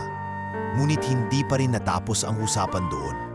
Simula ngayon, mariing sabi ni Don Ricardo, ako na mismo ang magpapasya kung sino ang dapat manatili sa tabi ko. At walang sinuman ang makakapagpalis kay Elena mula rito. Lalong nanlumo ang pamilya. Alam nilang tuluyang nabigo ang kanilang plano. Ngunit si Elena, bagamat natatakot pa rin sa galit ng mga kamag-anak, ay nakaramdam ng kakaibang ginhawa. Pagkalipas ng ilang oras, nang umalis na ang karamihan, naiwan si Elena at si Don Ricardo sa kwarto. Tahimik silang nag-usap. Don Ricardo, mahina niyang wika, hindi ko po talaga alam kung paano ko nakayanan ang lahat. Kung minsan, gusto ko nang sumuko. Pero bawat araw, pinipilit ko ang sarili kong magpatuloy. Hindi ko po akalaing may kabuluhan pala ang lahat ng iyon. Hinawakan ni Don Ricardo ang kanyang kamay, mahinaman ngunit puno ng pasasalamat. Hindi lahat ng tao ay may kakayahang magsakripisyo ng ganon. Elena, isa kang biyaya at mula ngayon, hindi na kita tatratuhin bilang isang maid lamang. Isa ka ng mahalagang bahagi ng buhay ko. Lalong bumuhos ang luha ni Elena, hindi sa lungkot kundi sa kagalakan. Hindi niya akalain na darating ang araw na kikilalanin siya ng kanyang amo. Hindi bilang isang utusan, kundi bilang isang taong may halaga at dignidad. At sa pag-amin ni Don Ricardo sa lahat ng kanyang narinig at naramdaman, nagbukas ang isang bagong kabanata, hindi lamang para kay Elena, kundi para sa buong pamilyang minsan ay nabalot ng kasakiman. Dahil sa simpleng pagmamalasakit ng isang maid, na ipakita kung ano ang tunay na kahulugan ng katapatan at pag-ibig sa kapwa. Pagkalipas ng ilang araw mula nang magising si Don Ricardo, nagsimula na ang proseso ng kanyang rehabilitasyon. Bagamat mahina pa ang kanyang katawan, malinaw na muling nagbalik ang kanyang kamalayan at ang kanyang matatag na personalidad. Sa bawat araw na lumilipas, nakikita ni Elena ang unti-unting pagbabago. Mula sa pagiging isang taong walang malay hanggang sa pagiging muling buhay na buhay at may kamalayan sa lahat ng nangyayari sa paligid. Isang umaga, dumating ang isang therapist upang simulan ang kanyang physical therapy. Kailangan po nating sanayin ulit ang inyong mga kalamnan, Don Ricardo.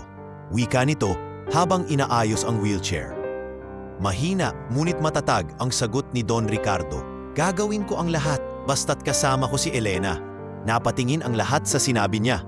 Ngumiti si Elena, sabay abot ng kanyang kamay.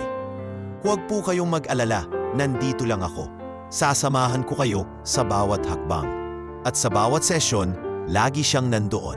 Siya ang sumusuporta habang tinuturuan ng kanyang amo na muling igalaw ang mga braso at binti.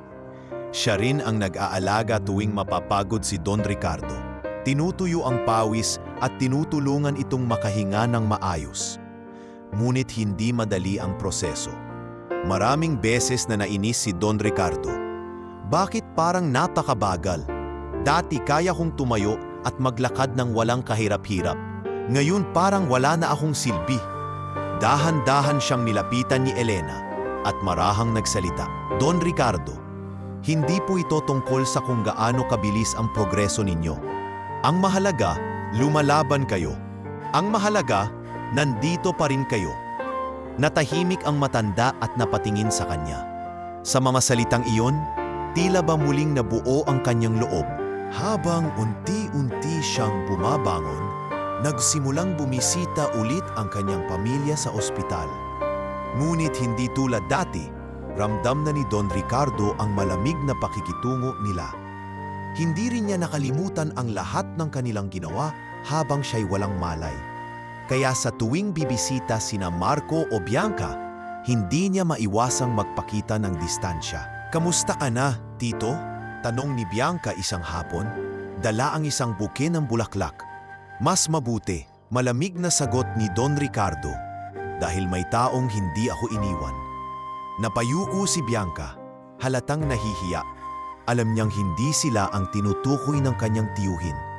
Sa bawat salita nito, paulit-ulit na ipinapakita na ang tunay na pinahahalagahan niya ay si Elena. Nang dumating ang araw na pinayagan na siyang bumalik sa mansyon, pinilit ng pamilya na ihatid siya. Ngunit bago pa sila makapagsalita, mariing sinabi ni Don Ricardo, "Si Elena ang sasama sa akin. Siya ang magbabantay sa akin sa mansyon. At kung may tututol, umalis na kayo sa bahay ko." Walang nagawa ang pamilya kundi sumunod. Sa unang pagkakataon, ipinakita ni Don Ricardo ang kanyang kapangyarihan, hindi para protektahan ang kanyang yaman, kundi para protektahan ang isang taong nagbigay sa kanya ng pag-asa. Pagbalik nila sa mansyon, hindi maiwasang mapaluha si Elena. Muling bumungad sa kanya ang malalaking chandelier, ang malawak na hagdanan at ang mga mamahaling pintura.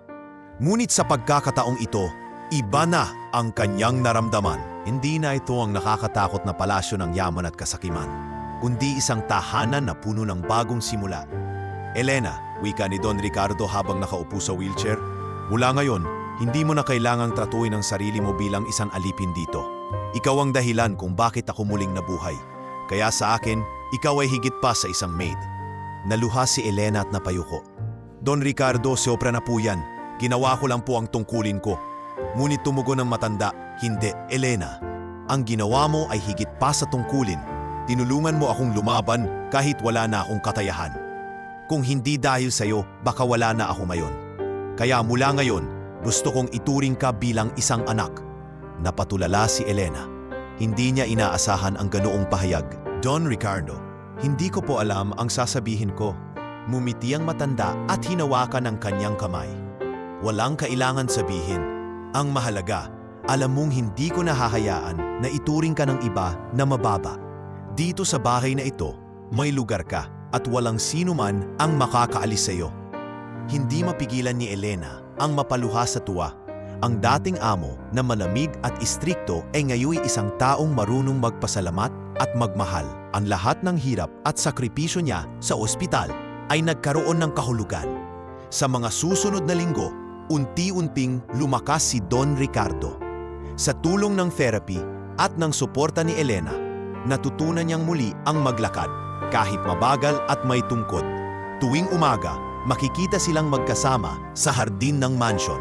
Si Elena ang nakaalalay, at si Don Ricardo na may unti-unting binabalik ang kanyang tiwala sa sarili. Ngunit higit sa lahat, nagbago ang ihip ng hangin sa mansion. Ang mga kasambahay na dating natatakot kay Don Ricardo ay mas naging malapit sa kanya. Natutunan niyang ngumiti at makipag-usap. bagay na bihira niyang gawing noon.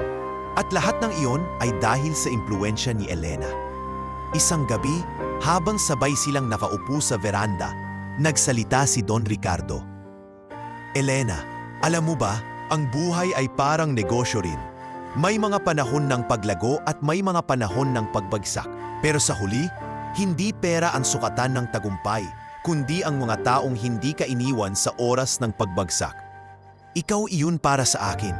Napangiti si Elena, bagamat may luha sa kanyang mga mata. Don Ricardo, kung ganon, ibig sabihin po, kayo rin ang hindi ko iiwan. Hindi po pera ang dahilan, kundi ang respeto at pagmamahal ko sa inyo. At sa ilalim ng mga bituin, doon nagsimula ang bagong yugto ng kanilang buhay. Isang buhay na hindi na lamang umiikot sa yaman at kapangyarihan, kundi sa pagmamahal, pag-asa at muling pagbabalik loob sa tunay na halaga ng buhay. Sa muling pagbabalik ng lakas ni Don Ricardo, nagsimulang magbago ang takbo ng buhay sa mansyon. Ngunit kasabay ng kanyang paggaling ay ang pagbabalik ng mga lumang suliranin, lalo na ang usapin ng kanyang negosyo at ari-arian. Hindi pa rin tuluyang nawawala ang anino ng kasakiman ng kanyang pamilya. Isang umaga, habang nagkakape si Don Ricardo sa veranda kasama si Elena, dumating si Marco at Bianca na halatang may dalang mabigat na pakay. Tito, bungad ni Marco, oras na siguro para ayusin ang pamamahala sa kumpanya. Habang kayo'y nagpapagaling, kailangan ng may hahawak sa lahat. Napakunot ang noo ni Don Ricardo. At sino sa tingin ninyo ang dapat humawak? Siyempre kami, mabilis na sagot ni Bianca. Kami ang dugo ninyo, kami ang may karapatan. Ngunit bago pa man makapagsalita muli si Don Ricardo, sumabat si Elena. Kung ang ibig niyo pong sabihin ay aalisin siya sa karapatan niyang magdesisyon, hindi po iyon tama. Si Don Ricardo pa rin ang ulo ng pamilya at ng kumpanya. Tumaas ang kilay ni Marco at ngumisi ng mapanlait. At ikaw, maid ka lang, wala kang karapatang makisali sa usapan ng pamilya. Hindi na nakapagtimpi si Don Ricardo. Tama na! Elena may higit pang karapatan kaysa sa inyo dahil siyang nagpakita ng tunay na malasakit. Habang kayo'y abala sa pera, siya ang nagalada sa akin. Huwag niyo siyang babastusin. Natahimik ang dalawa. Ngunit halata sa kanilang mukha ang galit. Hindi ito matatapos dito, Tito. Mariing sabi ni Marco bago sila umalis. Pagkaalis ng mga ito, huminga ng malalim si Don Ricardo at napatingin kay Elena. Alam kong hindi sila titigil. Gagawin nila ang lahat para makuha ang gusto nila. Mahinang ngumiti si Elena. Huwag po kayong mag-alala. Hindi ko ngayon iiwan. Kahit anong mangyari, kaampi ninyo ako. Ngunit hindi nagtagal, nagsimula ng kumalat ang intriga sa labas ng mansyon.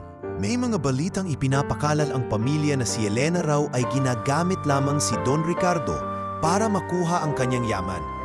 Maging ang mga kasambahay sa mansyon ay nagulat nang marinig ang mga tsismis mula sa ibang tao sa bayan. Elena, sabi ni Rosa isang gabi, marami na akong naririnig. Pinapalabas nila na ikaw daw ang dahilan kung bakit nagbago ang tingin ni Don Ricardo sa kanila. Ingat ka, baka ikaw ang pagtulungan nila. Hindi maiwasang kabahan ni Elena, ngunit pinili niyang magpatuloy. Kung totoo ang sinasabi ni Don Ricardo, alam ng Diyos ang totoo, at iyon lang ang mahalaga sa akin. Samantala sa kabila ng lahat, pinilit pa rin ni Don Ricardo na bumalik sa kumpanya kahit mahina pa ang katawan. Dumating siya sa opisina isang hapon, kasama si Elena na nakaalalay sa kanya. Agad silang sinalubong ng mga empleyado na tuwang-tuwa na makita siyang muli. Sir, salamat at bumalik na kayo, sabi ng isa. Hindi na po kami mapakali sa mga balita. Ngumiti si Don Ricardo at tumingin sa kanila. Nandito na ako at hindi ako papayag na mawala ang lahat ng pinaghirapan natin.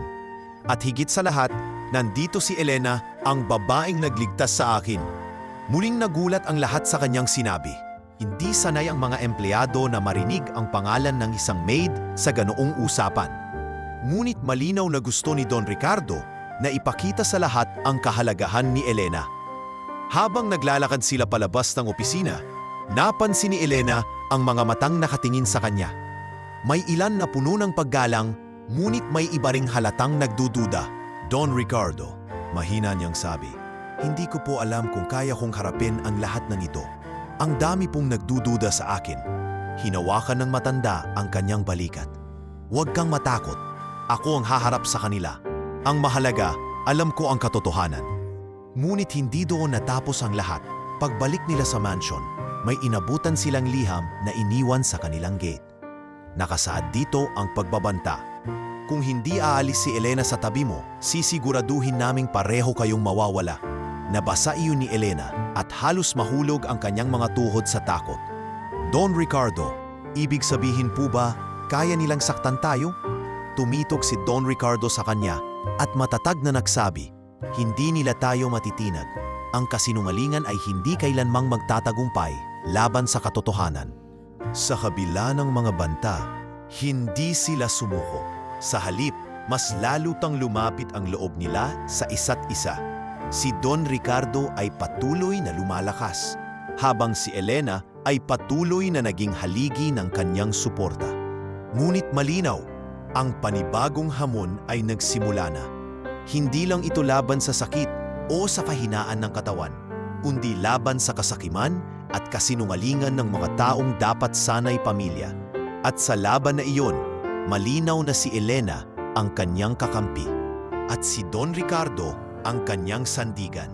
Sa kanilang pagkakaisa, alam nilang darating pa ang mas mabibigat na pagsubok.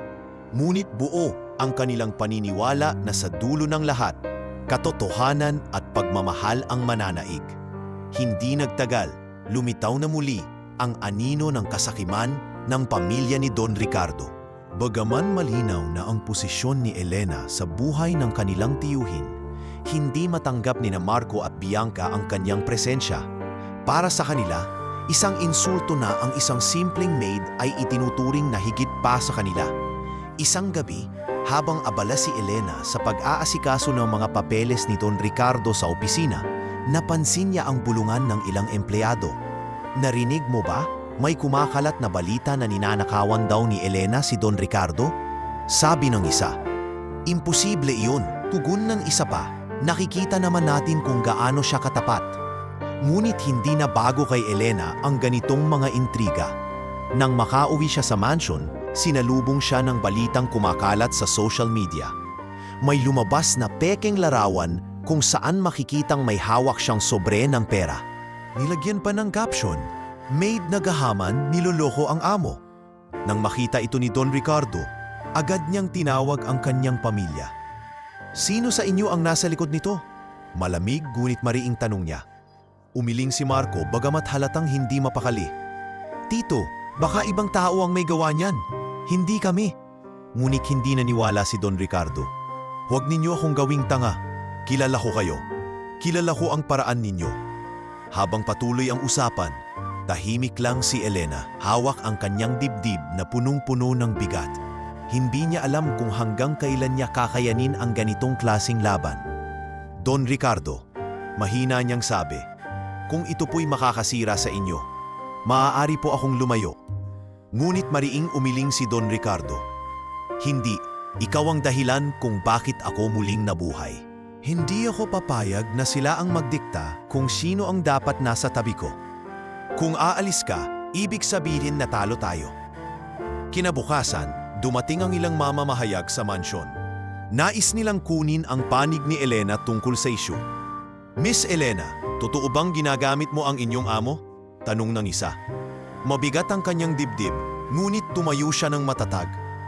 "Wala po akong intensyon na gamitin si Don Ricardo. Ako po'y nag-alaga sa kanya hindi bilang kapalit ng yaman, kundi dahil iyon ang tama. Kung meron mang makakapagpatunay niyan, siya po mismo." Lumabas si Don Ricardo sa harap ng lahat at nagpahayag, "Ako mismo ang magsasabi, si Elena ang dahilan kung bakit ako naririto ngayon. Kung wala siya, baka patay na ako. Kaya't sinumang naninira sa kanya ay naninira rin sa akin." Ang pahayag na yon ay umalingaw-ngaw sa buong media. Maraming tao ang humanga kay Elena at sa kanyang katapatan. Sa kabila ng mga chismis, mas lalo pa siyang nakilala bilang isang babaeng hindi bumitaw kahit gaano kahirap ang sitwasyon. Samantala, ang pamilya ni Don Ricardo ay napahiya. "Tito, paano mo magagawa ito sa amin? Kami ang pamilya mo. Galit na sabi ni Bianca. Kung tunay kayong pamilya, sana ipinakita ninyo iyon. Pero wala, ang nakita ko lang ay kasakiman. Si Elena ang nagpakita ng malasakit na hindi ninyo nagawa. Matigas na sagot ni Don Ricardo. Mula noon, nagsimulang humina ang impluensya ng pamilya sa kumpanya at sa publiko. Ang lahat ng plano nilang ipahiya si Elena ay bumabalik sa kanila bilang kahihiyan. Isang gabi, habang nakaupo si Elena sa hardin, lumapit si Don Ricardo. Elena, alam kong mahirap ang pinagdaanan mo. Pero tandaan mo, hindi lahat ng laban ay tungkol sa pera. Minsan, ang pinakamahalagang laban ay ang pagpapatunay ng katotohanan. Naluha si Elena at tumango. Salamat po, Don Ricardo. Kahit gaano po kahirap, hindi ko kayo iiwan. At sa mga salitang iyon, mas lalong tumibay ang kanilang samahan. Bagaman hindi pa tapos ang laban-laban sa kasakiman ng pamilya, malinaw na sila ay nagsisimula ng matalo sa katotohanan. Sa bawat intriga at panlilinlang, si Elena ay patuloy na nagiging simbolo ng katapatan, isang bagay na hindi kayang bilhin ng kahit sinong mayaman. Mula nang ipagtanggol ni Don Ricardo si Elena sa harap ng media at publiko, unti-unting nagbago ang ihip ng hangin sa mansyon at sa kumpanya. Ang mga intriga laban sa kanya ay napalitan ng paghanga mula sa mga taong nakasaksi ng kanyang katapatan. Ngunit higit sa lahat, ang pinakamalaking pagbabago ay naganap sa puso mismo ng dating malamig na milyonaryo. Isang araw, habang nakaupo si Don Ricardo sa kanyang opisina, kasama si Elena na nag-aayos ng mga papeles, napatingin siya sa malaking bintana kung saan tanaw ang kabalang syudad. Elena, wika niya, alam mo ba, dati ay wala akong iniisip kundi pera at negosyo. Para sa akin, iyon ang sukatan ng tagumpay. Pero mula nang maranasan ko ang koma at maramdaman ang lahat ng ginawa mo para sa akin, napagtanto ko na mali ako. Tahimik lang na nakikinig si Elena, nakayuo habang nagtatala ng mga numero. Don Ricardo, lahat naman po tayo nagkakamali. Ang mahalaga natututo. Ngumiti ang matanda. Tama ka. At ngayon, gusto kong ituwid ang lahat ng pagkukulang ko. Hindi lang sa kumpanya, kundi sa mga tao rin. Doon nagsimula ang kanyang pagbabago. Inatasan niya ang kanyang mga tauhan na maglaan ng bahagi ng kita ng kumpanya para sa mga proyektong makakatulong sa mga mahihirap. Magbubukas tayo ng mga scholarship program, wika niya sa board meeting. At sisimulan natin sa mga batang hindi kayang makapag-aral. Napatingin ang lahat kay Elena. Alam nilang malaking bahagi ng kanyang impluensya ang dahilan ng pagbabagong ito. Si Elena, bagamat tahimik lamang, ay hindi mapigilan ang mapangiti. Alam niyang ang mga kwento niya tungkol sa kanyang mga pangarap at sa kanyang ina ay hindi nasayang. Ngunit hindi lamang iyon ang naging pagbabago. Maging ang pakikitungo ni Don Ricardo sa kanyang mga empleyado ay nag-iba. Kung dati ay kilala siya bilang istrikto at malamig, ngayon ay natututo na siyang ngumiti at makipag-usap. Isang umaga, lumapit ang isa sa mga janitor ng kumpanya. Sir, salamat po at binigyan ninyo ako ng pagkakataong makapag-aral ang anak ko. Hindi ko po akalaing mangyayari ito. Tumangyo si Don Ricardo at tinapik ang balikat ng lalaki. Dapat lang, dahil kung walang mga katulad ninyo, wala ring kumpanya. Si Elena, na nakatayo sa likod niya, ay hindi mapigilang mapaluha. Ang taong dati ay kinatatakutan ng lahat, ngayon ay nagbibigay ng pag-asa. Sa mansion naman, nagkaroon din ng malaking pagbabago. Ang mga kasambahay na dati ay takot sa kanya ay nagsimulang maging mas malapit. Madalas ay nag-uusap sila sa hapagkainan at minsan ay nagtatawanan pa.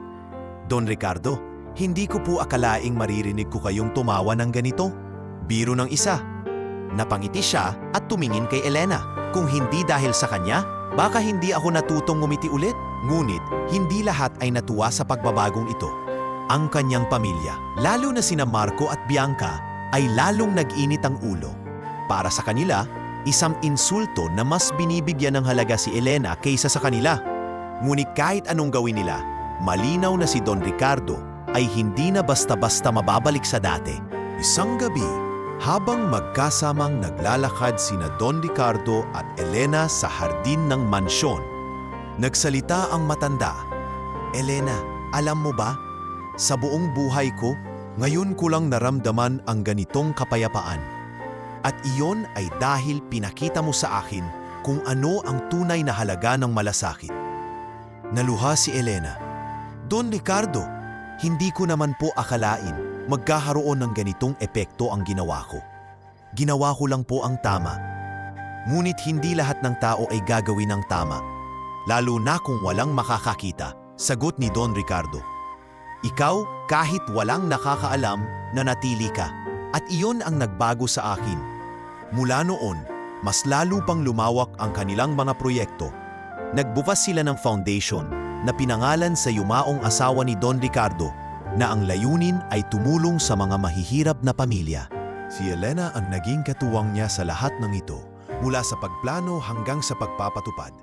Hindi nagtagal, maraming tao ang humanga sa kanila. Sa bawat pagtitipon, lagi nilang binabanggit ang pangalan ni Elena bilang simbolo ng katapatan. Ngunit para kay Elena, hindi iyon tungkol sa kasikatan. Ang mahalaga sa kanya ay natulungan niya ang kanyang amo na magbago at natupad din ang pangarap niyang makapulong sa iba. At sa mga gabing magkasama silang nakaupo sa veranda, tanaw ang mga bituin, laging may mga salitang paulit-ulit na binabanggit si Don Ricardo. Salamat, Elena. Dahil sa'yo, natutunan kong muli ang magmahal ng kapwa. Para kay Elena, iyon ang pinakamalaking gantimpala, ang makita ang dating malamig at makasariling milyonaryo, na ngayon ay isang taong marunong magbigay at magmahal.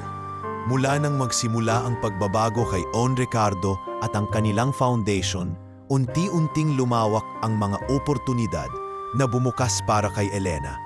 Hindi lamang siya nanatiling katuwang sa mga proyektong makatao, kundi siya rin ay naging inspirasyon para sa mga empleyado at kabataan na kanilang tinutulungan. Isang araw, habang nakaupo si Elena sa maliit na opisina ng foundation, dumating si Don Ricardo, dala ang isang makapal na sobre. Elena, wika niya, panahon na siguro para tuparin mo ang mga pangarap mo. Hindi ka lang dapat manatili sa likod ko, kundi dapat magsimula ka ring itayo ang sarili mong kinabukasan. Nagtaka si Elena at pinanggap ang sobre. Nang buksan niya ito, halos hindi siya makapaniwala. Scholarship grant. Tumango si Don Ricardo. Oo, para makapag-aral ka ng kolehiyo. Alam kong matagal mo ng pangarap iyon. Gusto kong makitang natutupad mo rin ang mga pangarap mo. Hindi lang ako ang natutulungan. Naluha si Elena at napayuko. Don Ricardo, sobra na po ito. Hindi ko alam kung paano ko maibabalik lahat ng kabutihan ninyo. Ngumiti ang matanda. Hindi mo kailangang ibalik.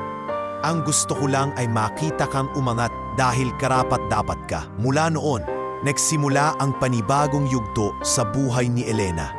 Sa araw, patuloy siyang tumutulong sa mansion at foundation.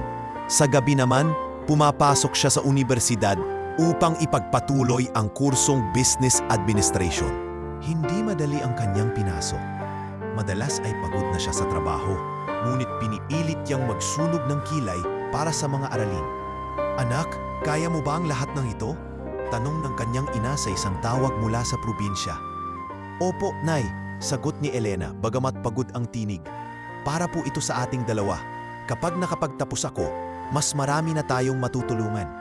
Sa loob ng universidad, maraming estudyanteng namangha sa kanya. Hindi ka ba nahihirapan? Nagtatrabaho ka na tapos nag-aaral pa? Tanong ng isa niyang kaklase. Mahira pero hindi imposible, sagot niya. Kapag may dahilan kang lumaban, kahit gaano kabigat ang laban, kaya mo. Hindi nagtagal, napansin ng kanyang mga propesor ang kanyang kasipagan at dedikasyon. Isa sa kanila ang lumapit sa kanya matapos ang klase. Elena, kung magpapatuloy ka sa ganitong kasipagan, malayo ang mararating mo. May liderato sa puso mo. Habang tumatagal, mas lalo siyang naging malapit kay Don Ricardo. Hindi na lamang ito basta amo, kundi naging parang tunay na ama para sa kanya. Lagi siyang pinapaalalahanan nito. Huwag mong kalimutan kung saan ka nang galing, Elena. dahil iyon ang magbibigay sa iyo ng direksyon. At hindi nga niya iyon nakalimutan. Sa tuwing umuuwi siya sa probinsya upang dalawin ang kanyang ina, dala-dala niya ang mga aral na natutunan. Bumili siya ng ilang gamit para sa kanilang barong-barong at kalaunan ay nakatulong siyang ipaayos ito. Hindi man marangya, naging maayos na tirahan ito para sa kanyang ina. Anak, hindi ko akalaing darating ang araw na ganito tayo, umiiyak na sabi ng kanyang ina. Salamat at hindi mo kami nakalimutan. Mahal na mahal ko po kayo, Nay, tugon ni Elena. Kaya ko ito ginagawa.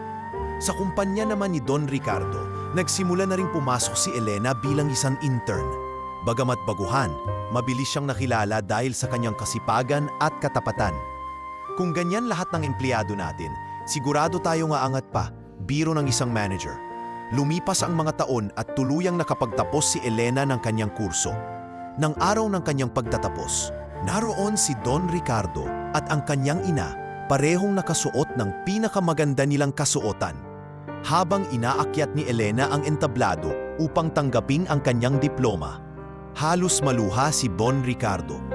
Yan ang anak na ipinagmamalaki ko, bulong niya sa kanyang sarili. Pagkatapos ng graduation, agad siyang inalok ni Don Ricardo ng mas mataas na posisyon sa kumpanya. Elena, handa ka na. Gusto kong ikaw ang mamuno sa isa sa mga bagong proyekto natin. Nabigla si Elena, ngunit agad din siyang ngumiti. Don Ricardo, tatanggapin ko po ito. Hindi lamang para sa akin, kundi para sa lahat ng mga taong umaasa na ang kahirapan ay hindi hadlang. Mabilis na kumalat ang kanyang pangalan sa loob ng kumpanya at maging sa labas. Maraming humanga sa kanyang kwento, mula sa pagiging isang simpleng maid hanggang sa pagiging isang leader. Ngunit sa kabila ng lahat, nanatili siyang mapagkumbaba. Isang araw, bumalik siya sa kanilang baryo upang magtayo ng maliit na programa para sa mga kabataan. Gusto kong kayo'y makapag-aral kahit gaano kahirap, wika niya sa harap ng mga kabataan, dahil o mismo ang patunay na hindi hadlang ang kahirapan. Nagpalakpakan ng mga tao at marami ang na-inspire sa kanyang kwento. Para kay Elena, iyon ang tunay na tagumpay, ang maibalik ang lahat ng biyayang natanggap niya sa ibang tao. At sa bawat hakbang ng kanyang pag-angat, naroroon pa rin si Don Ricardo, natamasid at nakasuporta. Para sa kanya, si Elena ay hindi lamang maid o empleyado, kundi isang anak na binigyan ng pagkakataon ng buhay upang magmingming. At sa bawat pag-angat ni Elena, dala-dala niya ang kanyang pinagmulan, ang barong-barong na naging paalala ng kahirapan, ang ina na naging inspirasyon, at ang amo na naging katuwang at ama sa puso. Sa lahat ng ito, natutunan niyang ang tunay na kayamanan ay hindi nasusukat sa pera, kundi sa kakayahang magbigay ng pag-asa at inspirasyon sa iba. Lumipas ang mga taon at mas lalong naging maayos ang buhay ni Elena. Mula sa pagiging simpleng maid na walang sariling boses, ngayon ay isa na siyang kinikilalang leader at inspirasyon. Ngunit higit sa lahat, natutunan niyang pahalagahan ang mga taong naging bahagi ng kanyang paglalakbay, lalo na si Don Ricardo at ang kanyang ina. Isang hapon, nagtipon ang lahat sa mansion upang ipagdiwang ang ika-60 kaarawan ni Don Ricardo. Ang dating tahimik at malamig na tahanan ay napuno ng tawanan, musika at saya.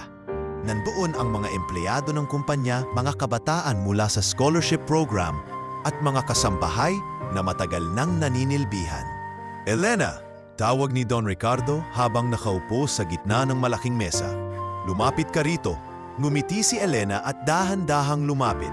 Suot niya ang isang simpleng damit, ngunit litaw ang kanyang kagandahan at dignidad. Nang makarating siya sa tabi ni Don Ricardo, kinuha nito ang mikropono. Mga kaibigan, gusto kong ipakilala sa inyo ang babaeng nagbago ng buhay ko. Kung hindi dahil sa kanya, baka wala na ako ngayon. Siya ang dahilan kung bakit natutunan kong pahalagahan ang unay na halaga ng buhay. Hindi ang yaman, kundi ang pagmamahal at malasakit sa kapwa. Palakpakan at hiyawan ang narinig mula sa mga tao. Napaiyak si Elena sa tuwa at hiya. Don Ricardo, Sobra naman po iyan. Ginawa ko lang ang tama. Ngumiti si Don Ricardo at tumingin sa kanya. At ang paggawa ng tama, Elena, ang siyang pinakamahirap gawin sa mundong ito. Kaya't karapat-dapat kang parangalan. Ipinakilala niya si Elena bilang opisyal na bahagi ng kanyang pamilya. Simula ngayon, ituturing ko siyang anak. Wala nang maid o amo. Kami ay pamilya. Lalong humaba ang palakpakan. Si Elena ay halos hindi makapaniwala. Ang dating simpleng dalaga na walang ibang hangad kundi suportahan ng ina, ngayon kinikilala na bilang kapamilya ng isang pinakamalaking pangalan sa lipunan. Samantala, dumating din ang kanyang ina mula sa probinsya. Bagamat matanda na, halatang masigla at malusog na ito. Niyatap siya nito ng mahigpit. Anak, ipinagmamalaki kita. Hindi ko inakalang darating ang araw na makikita kitang ganito. Nay, tugon ni Elena habang umiiyak. Kayo po ang dahilan kung bakit hindi ako sumuko. Lahat ng ito ay para rin sa inyo. Sa gitna ng kasiyahan, lumapit ang ilan sa mga kabataang scholar at nagbigay ng kanilang pasasalamat. Tati Elena, sabi ng isa, dahil po sa inyo nakakapag-aral na kami. Pangarap ko pong maging guro balang araw. Halos maluha si Elena sa kanilang mga salita. Nakita niya ang sarili niya sa mga batang ito, mga dating walang pag-asa. Ngunit ngayon ay nagkakaroon ng kinabukasan. Samantala, sa sulok ng mesa, nakaupo sina Marco at Bianca. Tahimik sila at hindi makatingin kay Don Ricardo. Sa kabila ng kanilang mga nagawang paninira, pinatawad pa rin sila ng kanilang tiyuhin. Ngunit malinaw na hindi na sila kasing halaga ng dati. Hindi na natin mababawi ang tiwala ni Tito, bulong ni Marco kay Bianca. Pero baka panahon na rin para magbago. Tumango si Bianca at nagbuntong hininga. Oo, dahil kahit anong gawin natin, si Elena na ang pinili niyang pagkatiwalaan. Sa huling bahagi ng selebrasyon, nagsalita muli si Don Ricardo.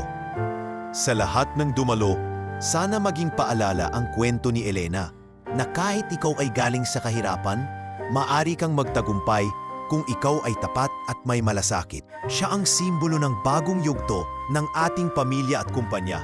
Habang pumapalakpak ang lahat, napatingin si Elena sa langit. Tahimik siyang nagdasal. Salamat Panginoon sa lahat ng biyaya. Salamat at hindi ninyo ako pinabayaan. Mula noon, mas lalo pang umunlad ang kumpanya at ang foundation. Si Elena ang naging pangunahing haligi ng kanilang mga proyektong pangkabuhayan at pang-edukasyon. Hindi lamang siya nakatulong sa kanyang baryo, kundi pati na rin sa maraming komunidad sa bansa. Ngunit higit sa lahat, nahanap niya ang tunay na tahanan, hindi sa yaman o sa luho ng mansyon, kundi sa pagmamahalan at pagkakaisa ng mga taong nagmamahal sa kanya ng totoo. Sa pagtatapos ng kasayahan, naglakad si Elena sa hardin ng mansyon, kung saan nagsimula ang lahat. Uminga siya ng malalim at napangiti. Ang mga alaala ng kanyang pagiging maid, ang mga gabing nagbabantay sa ospital, at ang mga luha ng pagdurusa. Lahat ay nagbunga ng masayang wakas. At sa kanyang puso, alam niya na ito'y simula pa lamang ng mas marami pang kwento ng pag-asa at inspirasyon. Sa huli, si Elena ay nanatiling simbolo ng katapatan at pagmamahal. Isang simpleng dalagang nagpatunay na ang tapat na puso ay kayang baguhin ang buhay ng kahit sinong tao. Maging siya man ay isang milyonaryo,